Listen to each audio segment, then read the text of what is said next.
welcome any visitors we have. It's always a delight to have visitors among us, and always invite you back at any opportunity that you might have. One quick announcement. About the time Jake got into the pulpit to start the announcements, I remembered I forgot to tell him. Brothers Keepers, Group 4. That's mine and Ricky's group. Group 4, we're going to meet next Sunday evening after the evening worship. We'll just have finger foods will be the menu for the night. So, and Jake, if you don't mind, add that for tonight. I had occasion recently to study and do some studying on Jacob and Esau, and I was thinking about that, and you know, I got to looking and haven't done a family sermon. I've been trying to do a family sermon at least once every month or every couple of months, just because family is something that we all can relate to. We all have family. You know, you may be single, you may be married but not have children, but we all have family, because that's what people are made up of, families. And you know, you think about it, the home or family is the oldest institution on earth. It even predates government, and it predates the church. Now, we know the church was in the mind of God eternally. But as far as existing on earth, the home is the oldest institution. Families are made up of people. And anytime you have people, then that means the possibility of conflict. Sometimes there's going to be conflict because people are different. And really that's a blessing. I know sometimes we may feel frustrated by that because people don't see things the way I do, or think the way that I do, or do things the way that I would do them. But people are different, and that really is a good thing, because as we often say, the world would be a pretty boring place if everybody was exactly the same. But because of those differences, there's potential for conflict, and we want to minimize such as much as possible. You know, Paul said, as much as lieth in you, live peaceably with all men, Romans 12:18. And understand that there are times when you can't live peaceably with someone. And that's the reason why the Spirit had inspired Paul to say, as much as lieth in you. Because there are sometimes people, and they might be family members, they might be spiritual family members, they might be strangers, but there are some people, they are determined to be ungodly, unfriendly, and just generally unbearable. But families are made up of people, and that means there's potential for conflict, and sometimes family can be difficult. Sometimes family can be stressful. And so it's something that we all can relate to when we talk about family problems. Bible heroes, we often point this out, but they were people. They were flawed people.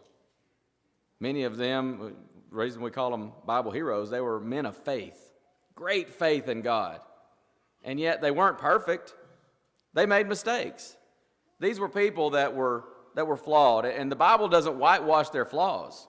We're told of their flaws. In fact, that's one of the evidences of inspiration, is the Bible doesn't try to just sugarcoat and gloss over these fallible men who at times made mistakes.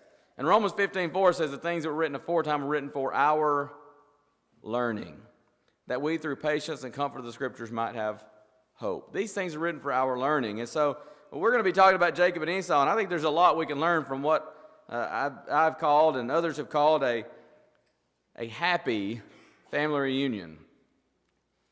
I don't hear of family reunions as much anymore. When I was growing up, we had family reunions all the time.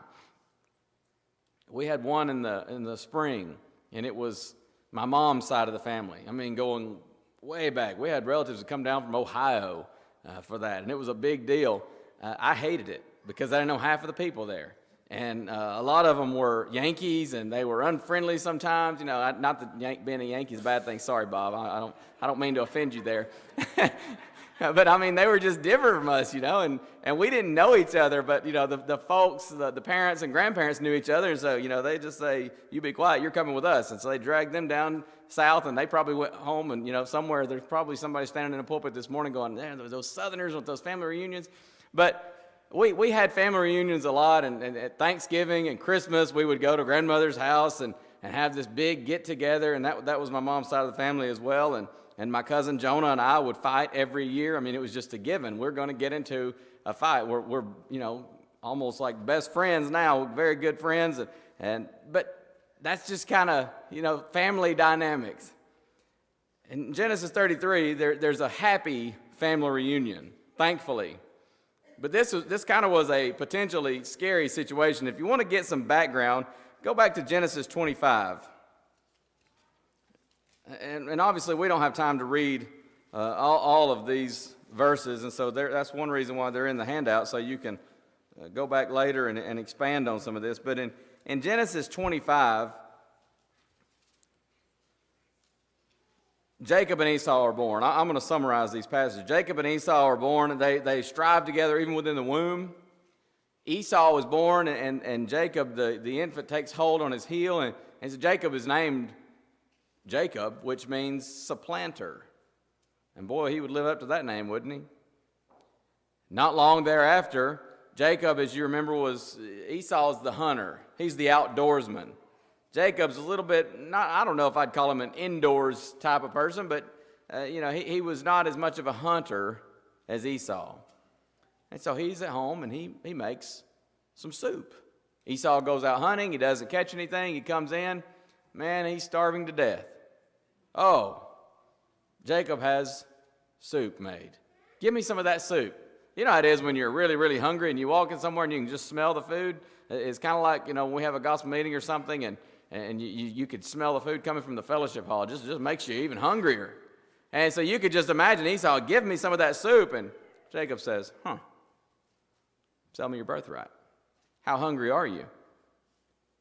And Esau, a very foolish decision, but he sits there and he reasons quite illogically within himself, what good is my birthright if I sit here and starve to death? And so he did.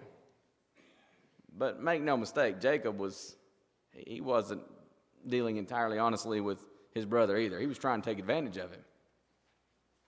Later on, in chapter 27, Jacob is going to essentially steal the blessing of the firstborn. He I don't know if you would say he cheated Esau out of his birthright, because Esau did give it away freely. But he took advantage of a situation where he saw he could get an advantage over his brother. Brothers don't do that anymore, do they? But here in chapter 27, it's just outright deceit. I mean, and Rebekah, she's in on it. Jacob was her favorite. Esau was Isaac's favorite. And that's another thing we've learned from, right? Parents never play favorites anymore. You want to see what can happen when you play favorites? Jacob didn't learn from it too well, because he made Joseph his favorite, and it caused his own brethren to hate him to the point they were ready to kill him. He ended up selling him into slavery. That doesn't make what they did okay, but Jacob didn't help that situation by playing favorites. So Rebekah comes to Jacob and says, hey, let's go. You can get the blessing of the firstborn. And so they deceive Isaac. Isaac gives the blessing to Jacob. Esau comes in. Where's my blessing? I'm ready. I've prepared this venison. And he says, wait a minute. Man, Esau is furious. He is furious. In fact, to the point where there in that context of chapter 27, verse 1, all the way down through 28, verse 9, Esau says, when my father is dead and gone and the days of mourning are over, I'm going to kill Jacob. I've had it. He has cheated me for the last time. Rebekah hears of this, so she sends Jacob away to the house of Laban. He says, don't marry one of the Canaanites. By the way, there's so much you could talk about with family here. I mean, from playing favorites to the rivalry that sometimes exists between brothers and even sisters sometimes. But also Esau. When he saw that his parents didn't like it, didn't want Jacob to marry a person of the land, one of those Canaanites, idolatry, idol-worshiping people. You know what Esau does? Oh, you want to give him the blessing? I've lost my birthright. Dad doesn't like it if we marry somebody who's not a follower of God, so just for spite, he goes out and he marries someone who is not a God-fearing person. How'd that work out for him? Not too well. You don't ever get ahead when you try to do something just out of spite. So she sends him away, and Isaac sends Jacob away. So he's gone. Chapter 31, verse 38 tells us it was 20 years. 20 years have passed. And Jacob's coming home. Now he has 2 wives, a large family. He's been blessed by God, flocks and herds, and he's coming home. And you know what coming home means? He's inevitably going to have to face Esau. And so the message comes to him and says, Esau's coming. One fellow said, when you get to Genesis 33, there's inevitably going to be reconciliation or revenge, conciliation or carnage. Thankfully, it was reconciliation. It's not always like that, is it? Even to this day. I think about a man named Cain. There was no reconciliation there. He killed his brother, his own flesh and blood. Still happens to this day, unfortunately. Satan wants rivalry in our families. By the way, Satan wants rivalry in our homes, our physical families, and Satan wants rivalry in our spiritual families as well. But God wants reconciliation whenever it's possible. And again, there are some folks that they will not allow such to be possible. There are some times when some folks, they're not going to follow God, and we can't just compromise and go along with error. But we want to see some things that we can learn from this passage. There's a lot that we can learn from this happy family reunion. Notice, number one, I've got 4 pictures here. Not pictures in the sense of illustrations, but what we see in this.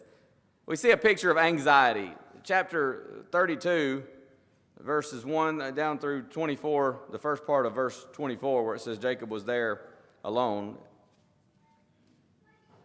He's terrified. Jacob is absolutely terrified. Chapter 32, verse 7. Then Jacob was greatly afraid and distressed, and he divided the people that was with him, and the flocks and the herds and the camels into 2 bands. He's thinking, well, if he attacks one band, maybe the others can see it and try to get out of Dodge and escape. Maybe we can spare some of the people.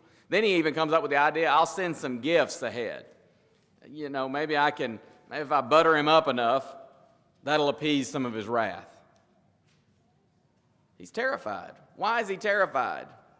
Well, I think he had a good reason to be in one sense, because he knows he defrauded his brother. He took advantage of that situation with the birthright and the soup. Then later on, he just committed blatant lying and deceit to steal the blessing. And he knows that. He knows he did wrong. But I think also because he expected Esau to make good on his threats. If you go back to chapter 27, verse 36,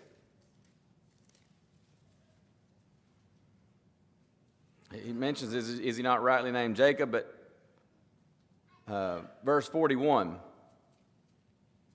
Esau hated Jacob because of the blessing wherewith his father blessed him. Esau said in his heart, the days of mourning for my father are at hand, then will I slay my brother Jacob. I think he's terrified because he fully expects Esau's going to make good on that threat. And isn't it interesting that sometimes we expect others to do exactly what we would do in that particular circumstance? You ever have that happen? Somebody expects you to react to something how they would react. Well, if that happened to me, I would be so upset. Somebody might say, well, but I'm not you. Sometimes we expect others to react to something exactly how we would. And maybe Jacob in that situation, maybe he would have gotten revenge. Maybe that's why he's expecting that. I don't know. The Bible doesn't tell us for sure, but that might very well be. Joseph's brothers expected him to exact revenge, especially in chapter 50 after their father died. They come and they're really trying to speak peaceably to Joseph. Now that Dad's gone, he's going to lash out. He's going to take his revenge. He was just waiting. And Joseph says, no. God put me here providentially to preserve life. I'm not in the place of God to judge you and take out revenge on you. He gave that over to God. Jacob may very well have expected Esau to do what he would have done in that situation. But also, I want to notice something here in this passage that really applies to life in general. Things are often not nearly as hopeless as they may seem to be. Sometimes it seems the situation is just, there's nothing we can do. And that's no doubt that's how Jacob feels going into this. He's terrified. He expects his brother's going to make good on these promises. He knows he cheated his brother. He deceived his dad. And he's coming home, and, you got to come home and face the music at some point. There was a construction worker some time ago working on a high-rise. And for whatever reason, they had to, maybe it was meeting a deadline or something, but they ended up having to work on into night hours. And so it's dark. And on a very high building. And as sometimes happens, he got busy with his work. And he got a little bit too preoccupied with that. He slipped. He fell. And at the last possible second, he grabs the ledge. He's hanging on to a steel beam. And he's hanging on with everything he's got. He's scared. He's desperate. He's screaming for help. No one can hear him. There's so much machinery all around. His hands begin to weaken. He finally gives out. He lets go with a scream, and he fell. Exactly 3 feet. Landed on his feet, collapsed down onto the scaffolding that was below him, that had been there the whole time. Things many times are not nearly as hopeless as they may seem. Sometimes situations get bad. But we need to remember Jesus' teaching in Matthew 6:25 through 34. This is not a sermon on anxiety or worry, but we do need to remember his teaching. Jesus essentially says, don't worry. That's not saying don't be cautious or don't be concerned, but we know, we've talked about this before when we studied the Sermon on the Mount. It's anxiety.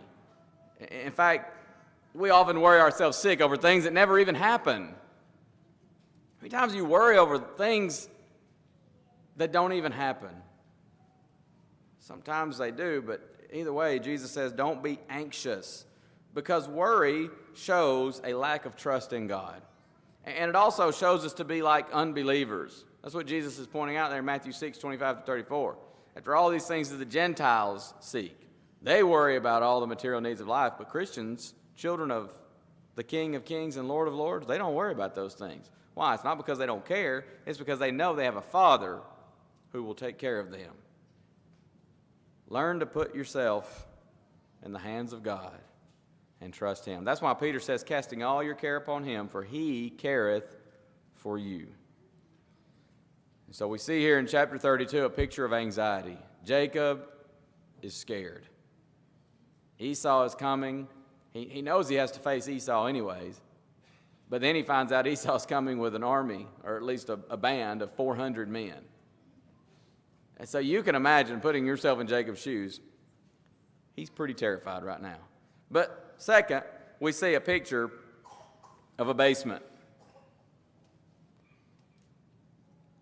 My mother used to say, used to use the expression, if you ever started getting a little bit smart alecky, she'd say, you better change your tune. That was her expression.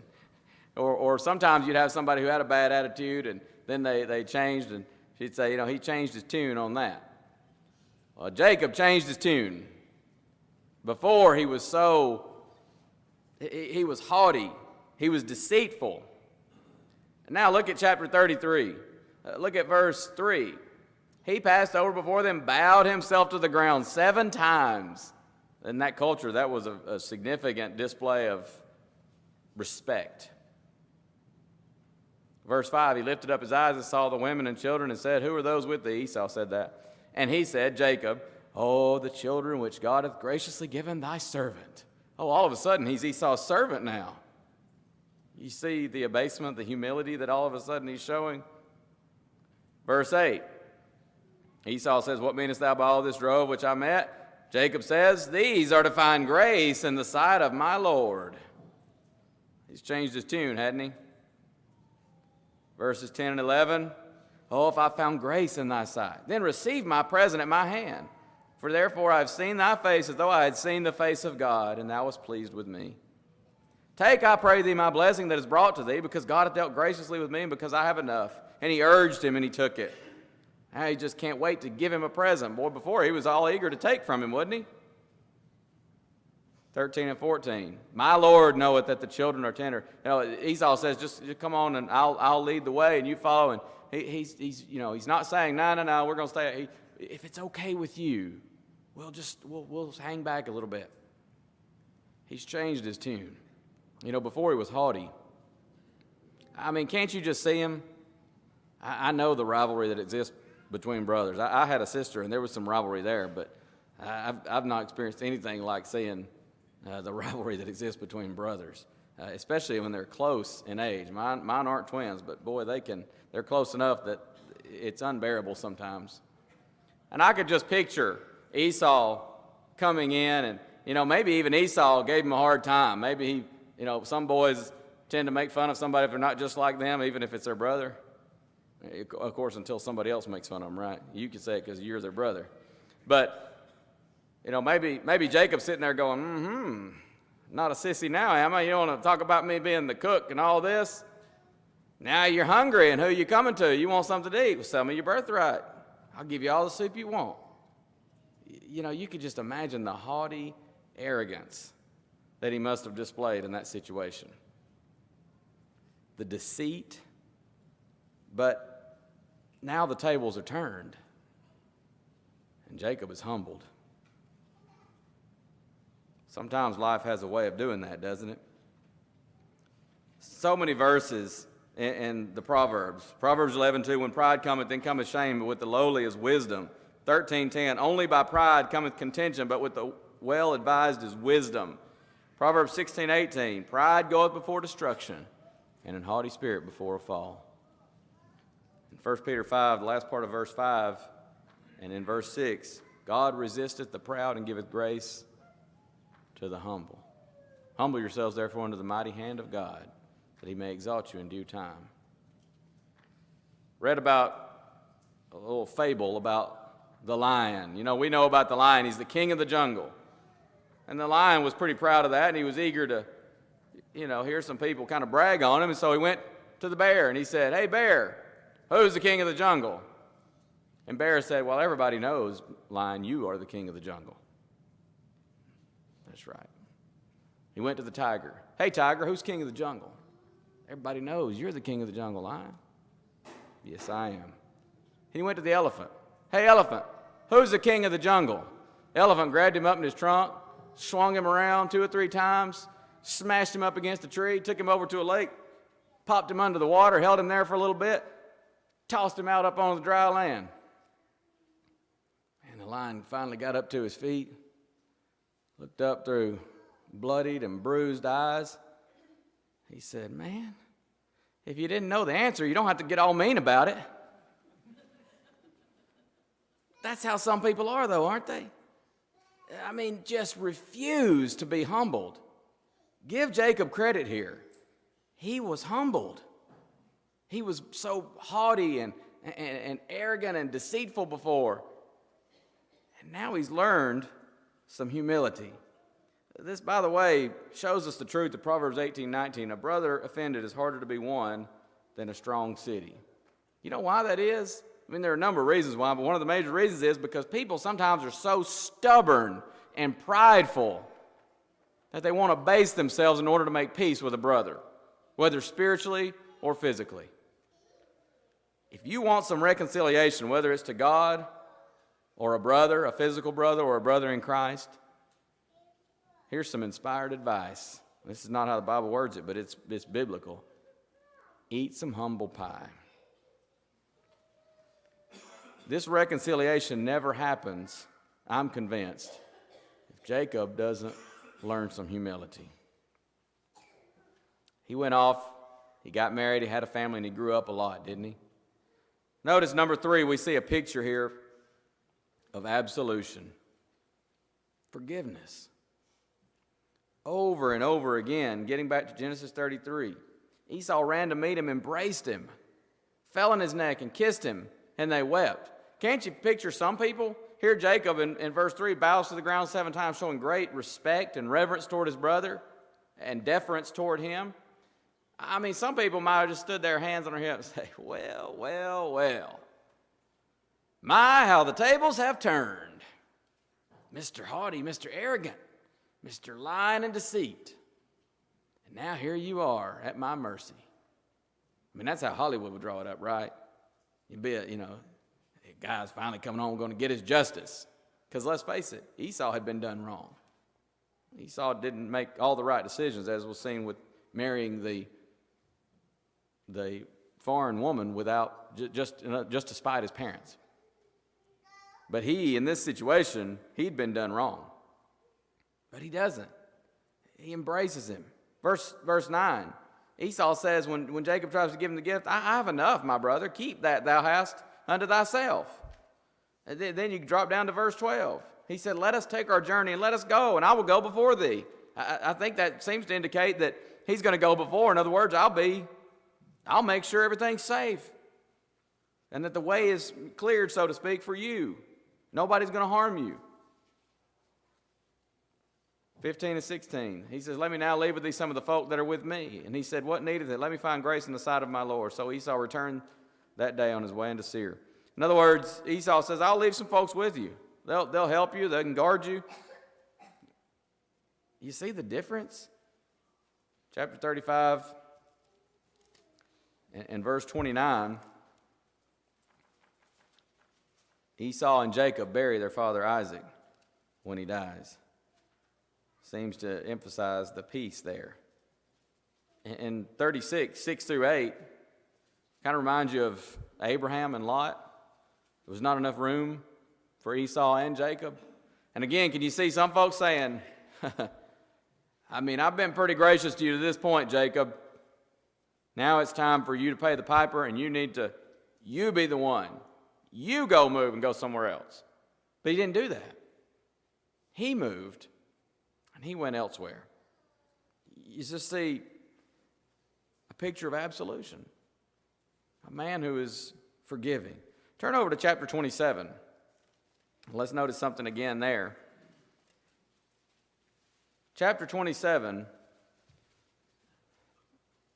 verse 43, Rebekah is sending her son to Laban, her brother. But she says, verse 44, tarry with him, Laban, a few days until thy brother's fury turn away. Until thy brother's anger turn away from thee, and he forget that which thou hast done to him. Then I will send and fetch thee from thence. Why should I be deprived of you, also of you both, in one day? By the way, it's interesting there. She says, maybe he'll forget that which you have done to him. I think if I'm Jacob, I'd be kind of saying, me? Don't you mean we? Because Rebekah played a part in that. But she expressed a desire, hope, that one day Esau's fury would abate. Maybe one day he'll forget about this. You go stay with Laban, and hopefully this will all blow over eventually. 20 years later, by the way, again, this is 20 years later. But the great thing is, it did. She expressed hope one day his anger would abate, and it did. Genesis 33 is a wonderful biblical picture for us of forgiveness. Here's a man, he'd been cheated, he'd been defrauded, he'd been done wrong. But he's initiating reconciliation. Do you remember Jesus teaching about forgiveness? Matthew 6, 14 and 15.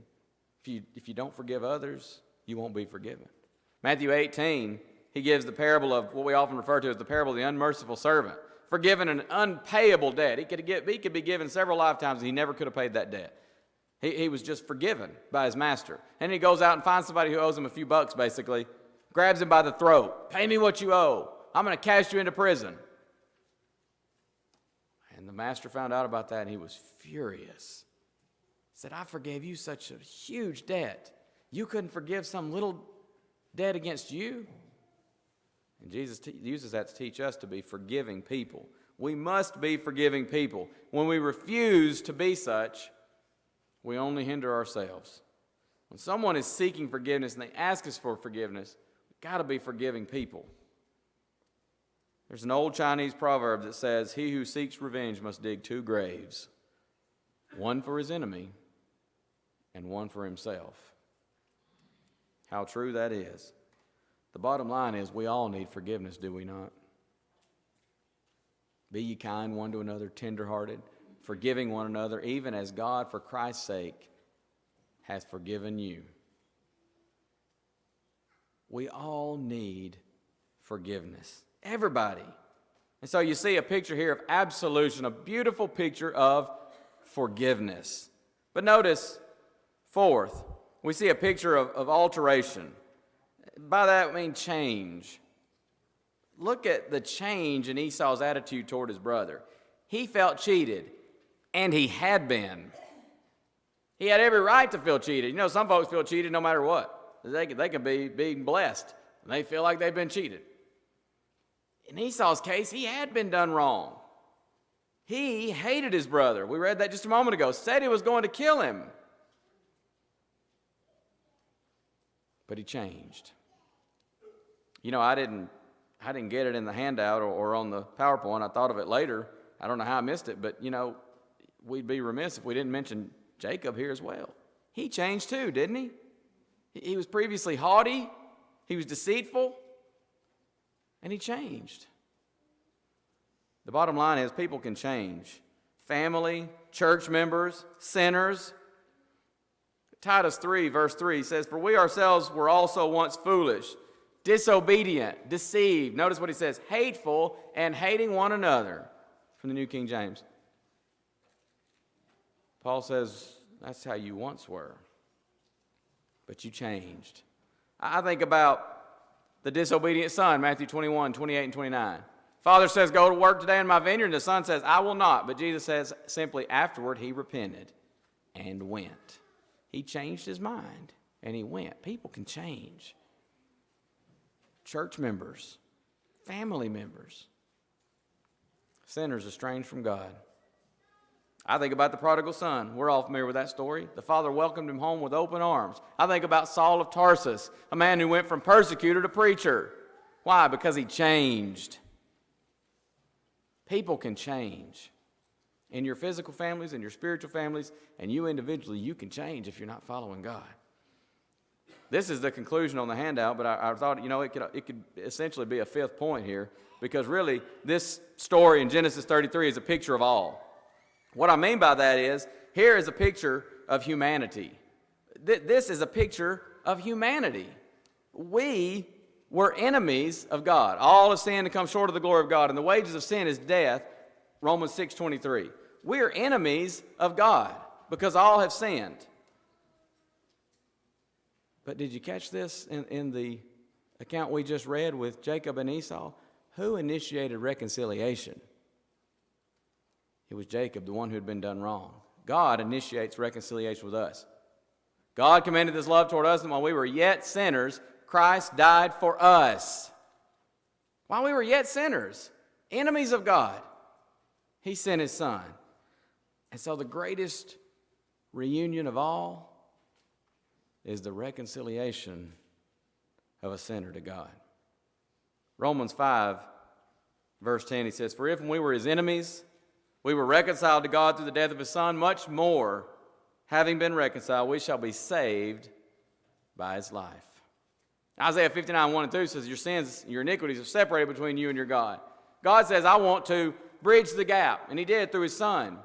He says, "I want you to be reconciled to me." Paul says, "We are ambassadors for Christ, as though God were pleading through us. We implore you on Christ's behalf to be reconciled to God."